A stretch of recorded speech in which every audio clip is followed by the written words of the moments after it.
अस्सलाम वालेकुम student. Object oriented programming के 7th लेक्चर के साथ मैं हूं अमीर रऊफ। आज की इस क्लास के अंदर जिन टॉपिक्स को हमने कवर करना है उसमें सबसे पहला टॉपिक है स्टैटिक मेंबर फंक्शन।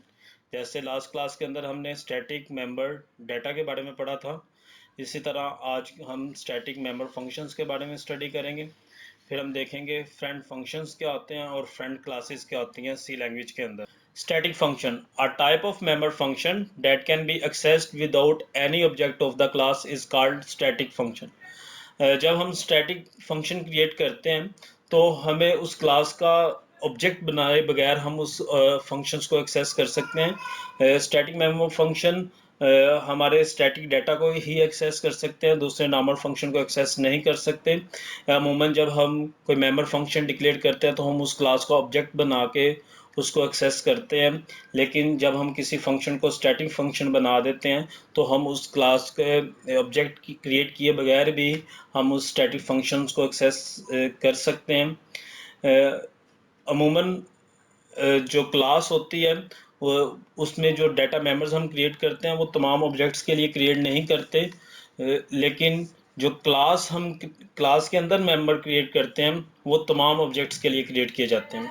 तो स्टैटिक मेंबर फंक्शन हम तमाम ऑब्जेक्ट्स के लिए क्रिएट नहीं करते, लेकिन जो अमूमन दूसरे नॉर्मल मेंबर फंक्शन होते हैं वो हम तमाम ऑब्जेक्ट्स के लिए क्रिएट करते हैं।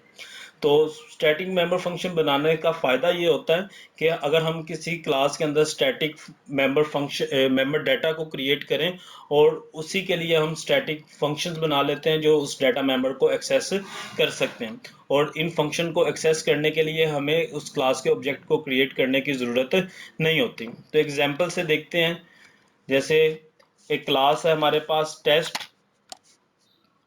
अब इसके अंदर हमने एक फंक्शन डिस्प्ले का फंक्शन बनाया, सिंपल डिस्प, और इसके आगे हमने स्टैटिक का वर्ड लगाया। जैसे इसको हमने स्टैटिक फंक्शन बनाया। जैसे हम आम कोई फंक्शन क्रिएट करते हैं तो हम सिंपल उसकी डाटा टाइप, फंक्शन का नाम और उसके आर्गुमेंट लिस्ट को मेंशन करते हैं, और उसके आगे अगर हम स्टैटिक का वर्ड लगा देंगे, जैसे डाटा मेंबर फंक्शन बनाने के लिए हम आगे स्टैटिक का कीवर्ड यूज़ किया था, तो स्टैटिक मेंबर फंक्शन बनाने के लिए भी हम स्टैटिक का वर्ड यूज़ करते हैं। और जब हम किसी क्लास के अंदर स्टैटिक वर्ड मेंबर फंक्शन बना लें, हम उसे क्लास के बाहर इस तरह एक्सेस कर सकते हैं। सिंपल क्लास का नेम, स्कोप रेजोल्यूशन और फंक्शन का नेम। यहाँ देखें, हम क्लास के बाहर इसको जब एक्सेस किया है तो हमें ऑब्जेक्ट बनाने की ज़रूरत नहीं। सिंपल क्लास के नेम के साथ और स्कोप रेजोल्यूशन ऑपरेटर को यूज़ करते हुए हम डिस्प्ले के फंक्शन को कॉल कर सकते हैं। तो एक प्रोग्रामिंग एग्जांपल से हम इस कॉन्सेप्ट को समझते हैं कि स्टैटिक मेंबर फंक्शंस क्या होते हैं। मेरे पास एक क्लास है टेस्ट। यहाँ मैंने एक नॉर्मल वेरिएबल बनाया है नंबर, और एक स्टैटिक वेरिएबल बनाया है काउंट। स्टैटिक वेरिएबल के बारे में मैंने बताया था, जो स्टैटिक डाटा मेंबर्स होते हैं ये शेयर्ड वेरिएबल होते हैं। जब नॉर्मल वेरिएबल हम बनाते हैं तो जब इस क्लास का ऑब्जेक्ट बनाया जाता है तो अमूमन तमाम जितने भी उस क्लास के ऑब्जेक्ट होते हैं उनको एक एक कॉपी मिलती है उसकी। लेकिन स्टैटिक, जब हम किसी डाटा मेंबर को डिफाइन करते हैं, स्टैटिक वेरिएबल बनाते हैं, तो उसकी कॉपी नहीं मिलती, बल्कि एक ही दफ़ा वो मेमोरी के अंदर क्रिएट होता है और तमाम हमारे मेंबर जितने भी ऑब्जेक्ट्स होते हैं उसको यूज़ कर रहे होते हैं। यानी एक ऑब्जेक्ट अगर चेंज करता है तो वो चेंज दूसरे ऑब्जेक्ट को भी बियर करना पड़ता है। तो इस क्लास के अंदर सिंपल एक हमने नॉर्मल वेरिएबल बना दिया, एक स्टैटिक वेरिएबल बना दिया, और 3 फंक्शन बनाए हैं। 2 फंक्शन नॉर्मल है हमारे पास, मेंबर फंक्शन सेट नंबर जो इस नंबर की वैल्यू को सेट करने के लिए बनाया गया है, डिस्प्ले नंबर जो इस वैल्यू को डिस्प्ले करने के लिए बनाया, और एक तीसरा जो हमने फंक्शन बनाया है वो स्टैटिक है। अब स्टैटिक जो हमारे पास मेंबर फंक्शन है, इन तीनों फंक्शंस की हम क्लास के बाहर डेफिनेशन करेंगे। सिंपल सेट नंबर, जब भी इस सेट नंबर को कॉल किया जाएगा तो वो काउंटर की एक वैल्यू को इंक्रीज कर देगा और नॉर्मल वेरिएबल को दे देगा। काउंटर की वैल्यू क्योंकि स्टैटिक है, सबके पास शेयर होगी, उसकी एक वैल्यू हम असाइन कर देंगे। जो भी जितनी दफ़ा भी इसको कॉल किया जाएगा तो काउंटर के अंदर एक इंक्रीमेंट करके नॉर्मल वेरिएबल को असाइन कर दिया जाएगा। डिस्प्ले को जो भी नंबर हमारे उस नंबर के अंदर जो भी वैल्यू है उसको स्क्रीन के ऊपर हमने डिस्प्ले करवा दिया। और अब स्टैटिक जो मेंबर है उसको हमने यहाँ डिफाइन किया। तो जैसे हम नॉर्मल मेंबर फंक्शन को क्लास के बाहर डिफाइन करते हैं, बिल्कुल उसी तरह हम स्टैटिक को भी क्लास के बाहर डिफाइन कर रहे हैं। वाइड उसकी रिटर्न टाइप है, क्लास का नेम, स्कोप रेजोल्यूशन ऑपरेटर और हमारे फंक्शन का नेम। अब जो काउंटर है हमको उसको स्क्रीन के ऊपर डिस्प्ले करवा रहे हैं, और काउंटर एक स्टैटिक है। और स्टैटिक आपको पता है कि हम स्टैटिक मेंबर फंक्शन अमूमन बनाए जाते हैं हमारे स्टैटिक डाटा को एक्सेस करने के लिए, क्योंकि वो शेयर्ड वेरिएबल होते हैं, और जो हमारा स्टैटिक फंक्शन होता है वो भी इनको यूज़ कर सकता है। और हम स्टैटिक मेंबर फंक्शन को क्लास के बाहर विदाउट ऑब्जेक्ट भी एक्सेस कर सकते हैं। तो तीनों फंक्शंस की हमने यहाँ डेफिनेशन कर ली। और जैसा आपको लास्ट टाइम भी बताया था, जब हम कोई स्टैटिक फंक्शन बनाते हैं तो उसको भी हमने क्लास के बाहर डिफाइन करना होता है, ताकि जो भी ऑब्जेक्ट इसको एक्सेस करे वो भी इस स्कोप को यूज़ कर सके, जो इस वेरिएबल का स्कोप है। तो उसके लिए डाटा टाइप, क्लास का नेम, स्कोप रेजोल्यूशन ऑपरेटर और साथ में उस वेरिएबल का नाम। तो काउंट है हमारे पास। तो यहाँ हमने सिंपल किया क्या, एक क्लास बनाई, उसमें दो डाटा मेंबर बनाए, एक नॉर्मल वेरिएबल, एक स्टैटिक। तीन हमने यहाँ फंक्शन बनाए, दो नॉर्मल मेंबर फंक्शन और एक स्टैटिक मेंबर फंक्शन, और तीनों को क्लास के बाहर डिफाइन कर दिया। सेट नंबर हमारे काउंटर के अंदर इंक्रीमेंट करके नंबर को असाइन कर देता है, और डिस्प्ले नंबर हमारे उस नंबर को डिस्प्ले कर देता है। और काउंटर जो कि स्टैटिक काउंटर को स्क्रीन के ऊपर डिस्प्ले करवाने के लिए हमने डिस्प्ले काउंट का फंक्शन बनाया हुआ। अब मेन के अंदर हम इसको देख लेते हैं कैसे यूज़ करना है। मैंने दो ऑब्जेक्ट बनाए, एक T1 और एक T2। और T1 के अंदर सेट नंबर को कॉल किया, यानी सेट नंबर क्या करेगा, एक इंक्रीमेंट करके, जो स्टैटिक डाटा मेंबर होता है वो स्टार्ट के ऊपर 0 से इनिशियलाइज होता है, तो ये 0 के अंदर एक इंक्रीमेंट करके नंबर को साइन कर देगा। उसके बाद T2 के ज़रिए सेट नंबर को कॉल किया, तो सेट ऑब्जेक्ट 1 से जब हमने सेट नंबर को कॉल किया था तो उसने 0 के अंदर एक इंक्रीमेंट करके 1 वैल्यू नंबर को साइन कर दी। इसी तरह जब T2 से कॉल किया तो उसने 1 के अंदर एक इंक्रीमेंट करके 2 कर दिया काउंट की वैल्यू।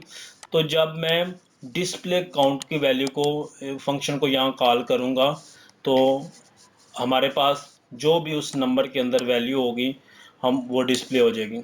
तो यहाँ हमारे पास इस वक्त दो इस वक्त 2 असाइन होगा, तो डिस्प्ले की वैल्यू 2 आ जाएगी। फिर हमने यहाँ कॉल किया है हमारे स्टैटिक मेंबर फंक्शन को।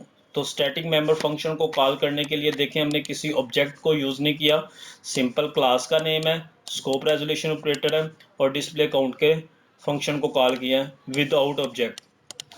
फिर हमने एक तीसरा ऑब्जेक्ट बनाया, उससे भी हमने सेट नंबर के फंक्शन को कॉल किया। तो पहले नंबर की वैल्यू, काउंटर की वैल्यू 2 थी, तो इंक्रीमेंट करके 3 हो गई यहाँ। और फिर हमने स्टैटिक मेंबर फंक्शन को कॉल किया है, जो फिर आप देखें तीनों की वैल्यू को मैंने डिस्प्ले किया है, डिस्प्ले, जो कि नॉर्मल वेरिएबल है। तो इसकी आउटपुट देखें,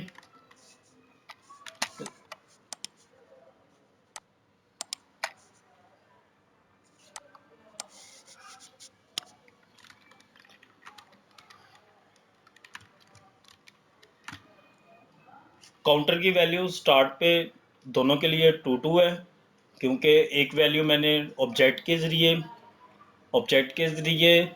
प्रिंट करवाई है, और एक ऑब्जेक्ट मैंने स्टैटिक मेंबर फंक्शन को कॉल किया है विदाउट ऑब्जेक्ट। तो दोनों के पास काउंटर की वैल्यू 2 है। और जब मैंने यहाँ ऑब्जेक्ट 3 को कॉल किया तो काउंटर की वैल्यू एक इंक्रीज हो गई। और जब मैंने सेट नंबर से उस वैल्यू को डिस्प्ले करवाया तो काउंटर की वैल्यू जो इंक्रीज हुई थी, मेरे पास काउंटर की वैल्यू 3 हो गई। तो तीनों वैल्यू, तो इसका मतलब स्टैटिक मेंबर फंक्शन की मदद से हमने स्टैटिक मेंबर डाटा को एक्सेस किया विदाउट ऑब्जेक्ट। फिर हमने तीनों जो ऑब्जेक्ट्स हैं T1, T2 और T3, तीनों को डिस्प्ले करवा दिया। तो देखें सबके लिए अपनी कॉपी है, object number 1, object number 2, object number 3, तीनों के पास अपने नंबर के अंदर, क्योंकि हमने यहाँ नंबर के अंदर इसे असाइन किया था, जो भी काउंट के अंदर इंक्रीमेंट होता था तो फर्स्ट टाइम T1 के पास नंबर 1 होगा, T2 के पास 2 होगा, T3 के पास 3 होगा। लेकिन जो काउंटर की वैल्यू है वो सबके पास स्टैटिक है, सबके पास शेड है, इसलिए हमने उसको मेंबर फंक्शन के ज़रिए भी कॉल किया और विद ऑब्जेक्ट भी कॉल किया उस फंक्शन को, तो उसकी वैल्यू सिंपल डिस्प्ले हो गई। फ्रेंड फंक्शन हमारे नॉन मेंबर फंक्शन होते हैं। हम इसे अपनी क्लास के अंदर अगर किसी फंक्शन को फ्रेंड फंक्शन बना दें तो वो वो फंक्शन उस क्लास के प्राइवेट और प्रोटेक्टेड मेंबर दोनों को एक्सेस कर सकेगा। लेकिन ये फ्रेंड फंक्शन खुद हमारी उस क्लास का मेंबर फंक्शन नहीं होता, बल्कि जिस क्लास के अंदर हम फ्रेंड फंक्शन को डिक्लेयर करते हैं उस क्लास के प्रोटेक्टेड और प्राइवेट एरिया के अंदर जितने भी डाटा मेंबर या मेंबर फंक्शन होते हैं, फ्रेंड फंक्शन उसको यूज़ कर सकते हैं। जिस फंक्शन को हमने फ्रेंड फंक्शन बनाना हो उसके आगे हम फ्रेंड कीवर्ड यूज़ करते हैं, यूज़ करते हैं। फर्ज करें हमारे पास एक क्लास BCA है और एक क्लास CDA है। अब इस क्लास के अंदर इसका अपना एक डाटा मेंबर है, इसका भी एक डाटा मेंबर है, रोल नंबर, और यहाँ हमने एक फंक्शन डिस्प्ले का बनाया है, यहाँ भी एक फंक्शन डिस्प्ले का बनाया है, और दोनों फंक्शन फ्रेंड फंक्शन है। इसके आगे भी हमने फ्रेंड कीवर्ड यूज़ किया है, इसके आगे भी हमने फ्रेंड कीवर्ड यूज़ किया। अब ये दोनों इस क्लास के मेंबर फंक्शन नहीं है। जो हमारे पास फ्रेंड फंक्शन होता है ये हमारा क्लास का ये नॉन मेंबरेबल फंक्शन होता है, इसे हम नॉन मेंबरेबल फंक्शन बोलते हैं, नॉन मेंबरेबल फंक्शन।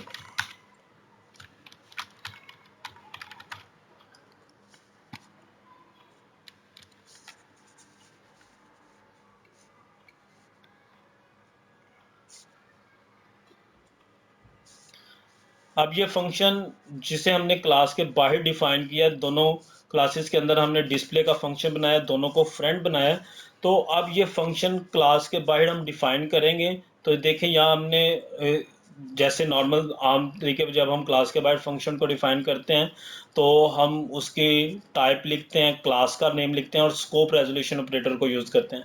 लेकिन यहाँ हम स्कोप रेजोल्यूशन ऑपरेटर को यूज़ नहीं करते क्योंकि इसका स्कोप नहीं होता, ये हमारा उस क्लास का मेंबर फंक्शन नहीं होता, इसलिए हम स्कोप किसी क्लास के साथ इसको स्कोप रेजोल्यूशन ऑपरेटर के साथ डिफाइन नहीं करते।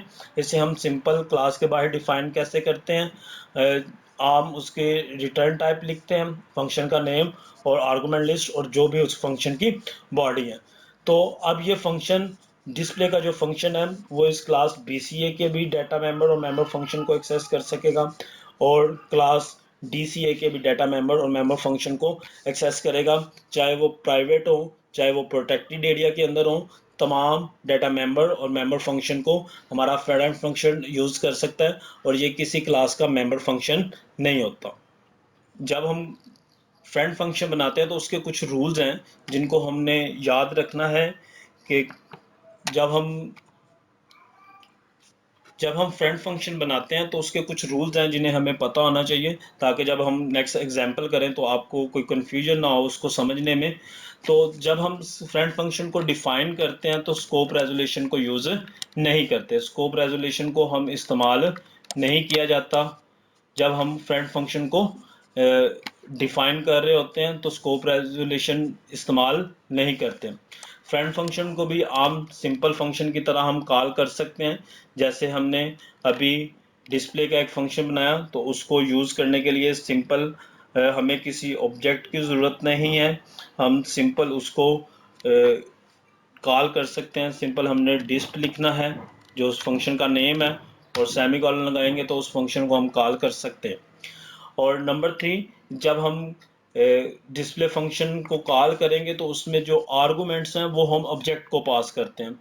हमेशा जब फ्रेंड फंक्शन डिफाइन किया जाता है तो उसमें जो आर्गुमेंट होते हैं वो ऑब्जेक्ट होते हैं, क्योंकि हम उसी क्लास के जो ऑब्जेक्ट्स को यूज़ कर रहे होते हैं। जैसे डिस्प्ले का फंक्शन है, तो एक ऑब्जेक्ट हमने BCA क्लास से बनाया है, एक ऑब्जेक्ट हमने DCA क्लास से बनाया है।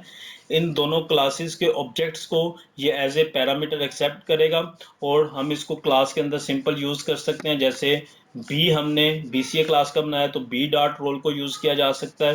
इसी तरह डी ऑब्जेक्ट हमने बनाया है DCA क्लास का तो डी डॉट रोल नंबर। तो ये दोनों क्लासेस के जो डाटा मेंबर्स हैं उनको यूज़ कर रहे हैं। तो ये 3 रूल हैं जो आपको याद रखने हैं कि हम जब फ्रेंड फंक्शन बनाते हैं तो उसमें उसको डिफाइन करते हुए स्कोप रेजोल्यूशन को यूज़ नहीं करते, हम उसको नॉर्मल फंक्शन की तरह कॉल कर सकते हैं, किसी ऑब्जेक्ट की ज़रूरत नहीं है। और जब हम उस फ्रेंड फंक्शन बनाएंगे तो उसमें जो आर्गुमेंट्स होते हैं वो हम ऑब्जेक्ट को पास करते हैं और ऑब्जेक्ट की मदद से हम उस क्लास के मेंबर फंक्शन और मेंबर डाटा मेंबर्स को यूज़ कर सकते हैं। तो एक एग्जांपल देखते हैं जिससे हम फ्रेंड फंक्शन की मदद से फ्रेंड फंक्शन को यूज़ करते हुए एक छोटा सा प्रोग्राम बनाते हैं और इस कॉन्सेप्ट को अंडरस्टैंड करने की कोशिश करते हैं। इस एग्जांपल के अंदर मेरे पास यहाँ एक क्लास ए है और आप देख रहे हैं क्लास ए को क्लास और उसके नेम के बाद मैंने सेमीकोलन लगा दिया है। जिस तरह हम एक फंक्शन डिक्लेयर कर देते हैं और उसे बाद में डिफाइन करते हैं, इस तरह मैंने एक क्लास डिक्लेयर कर दिया है। इसे हम डिफाइन बाद में किए, इसे डिक्लेयर इसलिए किया है क्योंकि जो क्लास बी है वहाँ मैं इसे फ्रेंड फंक्शन के अंदर एज ए आर्गूमेंट पास करूँगा, इसलिए मैंने क्लास को पहले ही डिक्लेयर कर दिया है। इस तरह क्लास को डिक्लेयर करने को हम फॉरवर्ड डिक्लेरेशन बोलते हैं, जिसे हम बोलते हैं फॉरवर्ड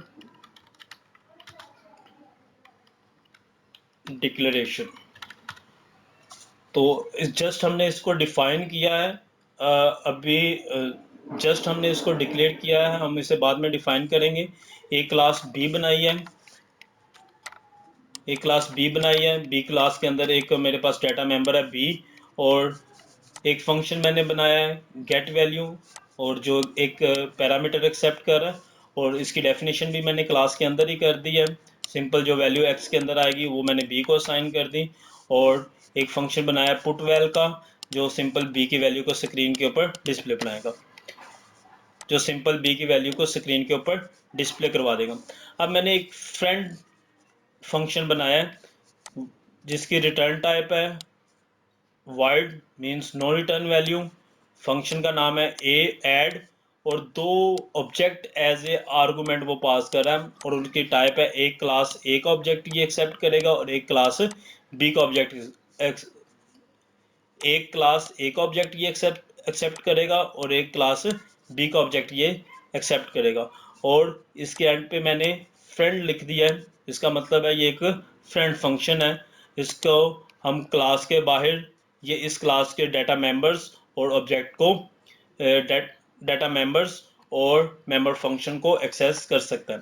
क्लास ए यहाँ देखें, क्लास ए मैंने यूज़ किया इसलिए मैंने इसको फॉरवर्ड डिक्लेयर कर दिया था। अगर हम डिक्लेयर नहीं करेंगे तो कंपाइलर हमें एरर दे देगा कि अनडिफाइंड क्लास है हमारे पास, इसलिए इसे उन्होंने पहले ही डिक्लेयर कर दिया। अब क्लास ए की डेफिनेशन कर लेते हैं। सिंपल जो क्लास बी के अंदर हमने काम किया है वही मैंने यहाँ क्लास ए के अंदर काम किया है। एक मैंने उसका डाटा मेंबर बना दिया, गेट वैल्यू की मदद से उसकी वैल्यू सेट कर दी, पुट वैल्यू की मदद से उसकी वैल्यू स्क्रीन के ऊपर डिस्प्ले करवा दी और एक फ्रेंड फंक्शन ऐड, यहाँ भी हमने ऐड बनाया था, यहाँ भी एक ऐड बनाया है और सेम फंक्शन हमने ये क्लास के अंदर डिफाइन किए हुए हैं। दोनों फंक्शन आर्गुमेंट और एक फंक्शन मैंने यहाँ ऐड का बनाया जो कि एक फ्रेंड फंक्शन है। अब फ्रेंड फंक्शन की डेफिनेशन क्लास के बाहर करें तो देखें क्लास की डेफिनेशन जब हम क्लास के बाहर फ्रेंड फंक्शन की कर रहे हैं तो हमने किसी किस्म का स्कोप रेजोल्यूशन ऑपरेटर नहीं यूज़ किया और ना ही इसके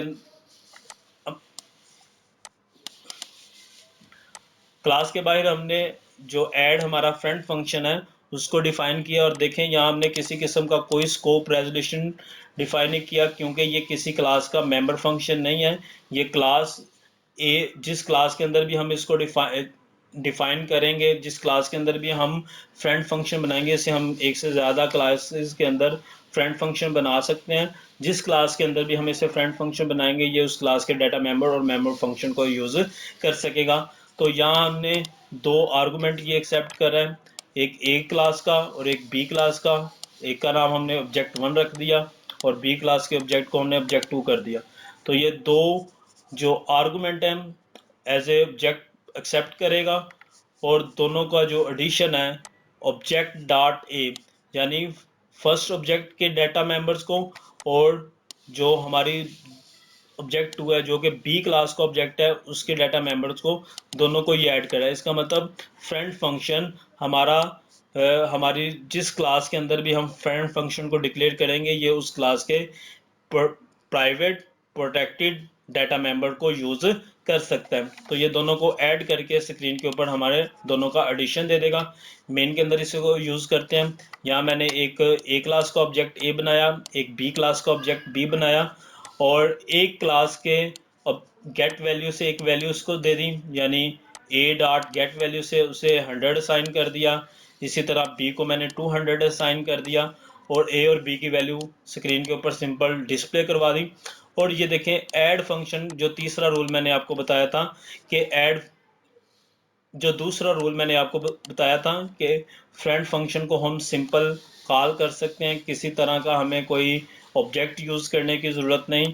तो ऐड ए और बी जो कि हमारे ऑब्जेक्ट्स हैं इनको हमने पास कर दिया या हमने ऐड फंक्शन को कॉल किया है।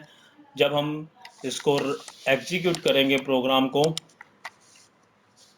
तो हमारे पास जो आउटपुट आएगी देखें, पहले वैल्यू ऑफ ए 100 है, वैल्यू ऑफ बी 200 है और addition of A and B 300, यानी ए और बी की दोनों की वैल्यू को उसने प्लस करके हमारे पास एडिशन कर दी और 300 हमारा आंसर आ गया।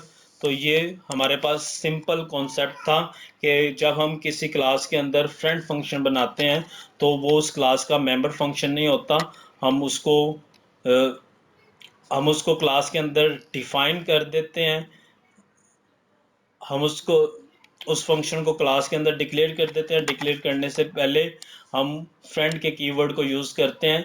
ये उस क्लास का मेंबर फंक्शन नहीं होता, लेकिन जिस क्लास के अंदर हम फ्रेंड फंक्शन बना लें वो उस क्लास के डाटा मेंबर्स और मेंबर फंक्शन जो कि प्रोटेक्टेड एरिया के अंदर हों या प्राइवेट एरिया के अंदर उसको एक्सेस कर सकते हैं। तो ये हमारे फ्रेंड फंक्शंस होते हैं। लास्ट टॉपिक जो हमारी इस क्लास का है वो है फ्रेंड क्लासेस। जिस तरह हम फ्रेंड फंक्शन बना सकते हैं इसी तरह हम फ्रेंड क्लासेस भी बना सकते हैं। बाज़ दफ़ा सिचुएशन ऐसी आती है कि हमें ऐसी क्लास डिफ़ाइन करनी पड़ती है जो हमारी किसी दूसरी क्लास के तमाम डाटा मेंबर्स को और मेंबर फंक्शंस को, चाहे वो प्राइवेट हों चाहे प्रोटेक्टेड हों, उसको यूज़ कर सके। तो C++ के अंदर हमारे पास फ्रेंड क्लासेस होती हैं जिसकी मदद से हम उस क्लास के तमाम डाटा मेंबर्स को और मेंबर फंक्शंस को जो कि प्राइवेट या प्रोटेक्टेड एरिया के अंदर हों उसको यूज़ कर सकते हैं। जब हमने किसी क्लास को फ्रेंड क्लास बनाना हो तो सिंपल उस क्लास को हम उस दूसरी क्लास के अंदर डिफ़ाइन कर देते हैं। डिफ़ाइन करने का तरीका बहुत आसान है। फ्रेंड कीवर्ड लगाया जाता है, उस क्लास का नेम लिख दिया जाता है जिस क्लास के अंदर हमने उसको फ्रेंड करना हो। तो जिस क्लास के अंदर हम फ्रेंड करेंगे वो क्लास उस क्लास के तमाम डाटा मेंबर्स और मेंबर फंक्शन, चाहे वो प्राइवेट हों चाहे वो प्रोटेक्टेड हों, उसको एक्सेस कर सकता है। जैसे यहाँ मेरे पास देखें एक एग्जांपल है, मेरे पास एक क्लास 1 है और एक क्लास 2 है। क्लास 2 के अंदर एक डाटा मेंबर है ए और मैंने क्या किया हुआ है, फ्रेंड कीवर्ड को यूज़ करते हुए क्लास 2 का इसे फ्रेंड बना दिया। इसका मतलब इस क्लास के डाटा मेंबर्स को क्लास 2 यूज़ कर सकती है, इस क्लास के डाटा मेंबर्स को क्लास 2 यूज़ कर सकती हैं। तो यहाँ पब्लिक एरिया के अंदर मैंने एक डिस्प्ले का फंक्शन बनाया हुआ है जो एक ऑब्जेक्ट ले रहा है हमारे पास एज ए पैरामीटर और उस ऑब्जेक्ट का नाम है ऑब्जेक्ट 1। अब देखें ऑब्जेक्ट 1 की मदद से मैं इस क्लास के डाटा मेंबर को एक्सेस कर रहा हूँ क्योंकि क्लास 2 हमारी इस क्लास की फ्रेंड क्लास है।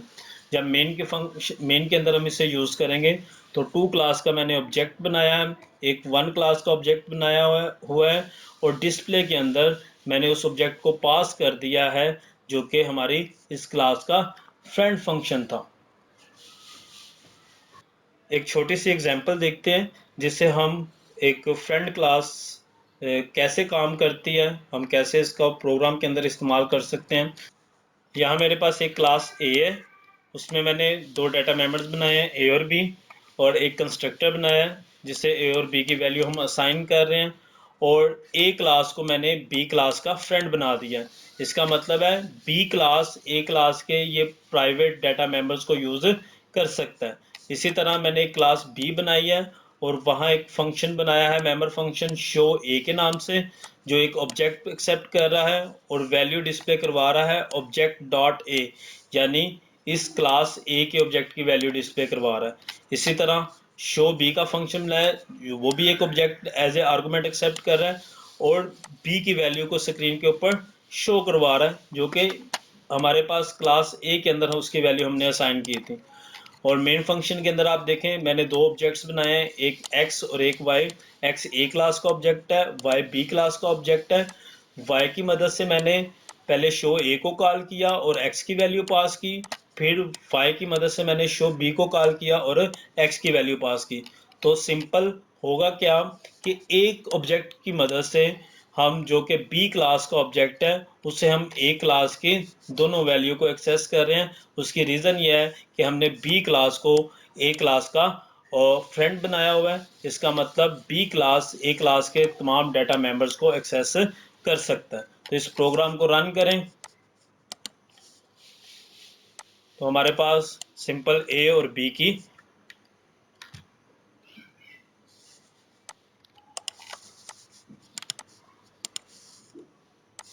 इस प्रोग्राम को रन करें तो हमारे पास सिंपल ए और बी की वैल्यू स्क्रीन के ऊपर डिस्प्ले हो गई। तो सिंपल आज की क्लास के अंदर हमने देखा कि हम जिस तरह हम स्टैटिक डाटा मेंबर्स बना सकते हैं, इसी तरह हम स्टैटिक मेंबर फंक्शंस बना सकते हैं। मेंबर फंक्शन अमूमन हमारे स्टैटिक डाटा मेंबर को हम यूज़ करने के लिए इस्तेमाल करते हैं, लेकिन जब हम किसी फंक्शन को स्टैटिक मेंबर फंक्शन बना देते हैं तो वो उस क्लास के तो वो हम उसको क्लास के बाहर विदाउट ऑब्जेक्ट एक्सेस कर सकते हैं। इसी तरह हमने देखा कि हमारे पास फ्रेंड फंक्शंस क्या होते हैं। फ्रेंड फंक्शन जो कि नॉन मेमोरेबल फंक्शन होते हैं, वो किसी क्लास के मेंबर नहीं होते, बल्कि हम उनको मल्टीपल क्लासेस के अंदर डिफाइन कर सकते हैं, फ्रेंड बना सकते हैं। जिस क्लास के अंदर भी हम उसे फ्रेंड करेंगे वो उस क्लास के डाटा मेंबर्स और मेंबर फंक्शन को एक्सेस कर सकेगा, चाहे वो प्राइवेट एरिया के अंदर हो, चाहे वो प्रोटेक्टेड एरिया के अंदर हो। और इसके बाद हमने फ्रेंड क्लासेस को देखा, जिसमें हमने एक क्लास को दूसरी क्लास की फ्रेंड क्लास बना दी, और जिस क्लास की हम फ्रेंड क्लास बनाते हैं वो उस क्लास के तमाम, चाहे वो प्राइवेट डाटा मेंबर्स हों या मेंबर फंक्शन हों या प्रोटेक्टेड डाटा मेंबर्स या मेंबर फंक्शन हो, वो उस क्लास को उसके डाटा मेंबर्स और मेंबर फंक्शन को एक्सेस कर सकते हैं। इसी के साथ आज हमारी क्लास एंड होती है। अपना बहुत सारा ख्याल रखिएगा। नेक्स्ट क्लास के अंदर मुलाकात होगी। अल्लाह हाफिज़।